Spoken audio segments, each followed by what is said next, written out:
اكيد كلنا نعرف كاتزيلا.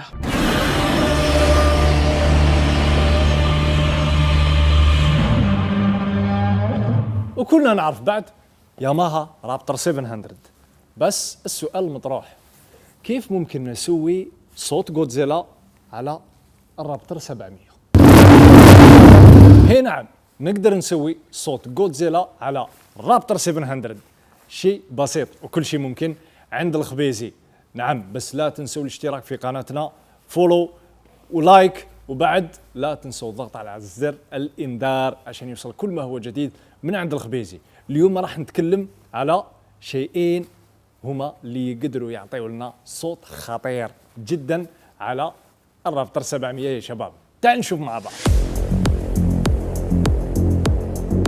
باركرز يا شباب، طلقتين من اروع القزوزات اللي ممكن نركبها على الرابتر 700.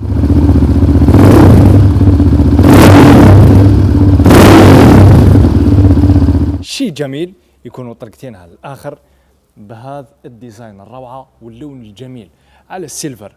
الباركرز يا شباب بيكون طلقتين فول سيستم، يعني من الماكينه لين المخرج، شيء اصلي وصوت خرافي جدا. تبي الصوت، تبي الباك فاير، اكيد لا تنسى تركب الفلتر ريس مع تغيير قزوز الوكاله وتركيب الباركرز عشان تستمتع بالصوت وتستمتع بالبرفورمانس. وعشان لا تدمر الماكينه تبعك لازم تركب الفلتر ريس عشان القزوز تبعنا يعطينا البرفورمانس اللي ندور عليها. وفي بعد البراند الثاني اللي ممكن نجيبوه، البراند المحبوب عند الشباب، بعد الشيء الخرافي. تعال نشوف سباركس يا شباب.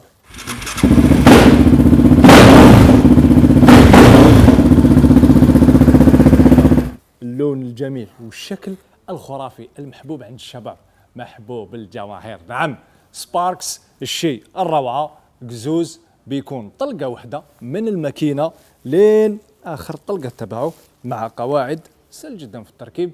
أكيد لا ننسوا دائما يا شباب تركيب مثل ما قلت لكم فلات الريس، وبعد ممكن نزود على البيبات تبعنا التغليف الحراري عشان سيفتي تبعنا أول شيء، وثاني حاجة عشان يكتم الحرارة في مكانها المناسب. اي نعم، سباركس اكزوست ويا الباركرز بعد عشان يعطينا شكل أنيق وجميل على الدراجة. وشو بعد؟ صوت جودزيلا.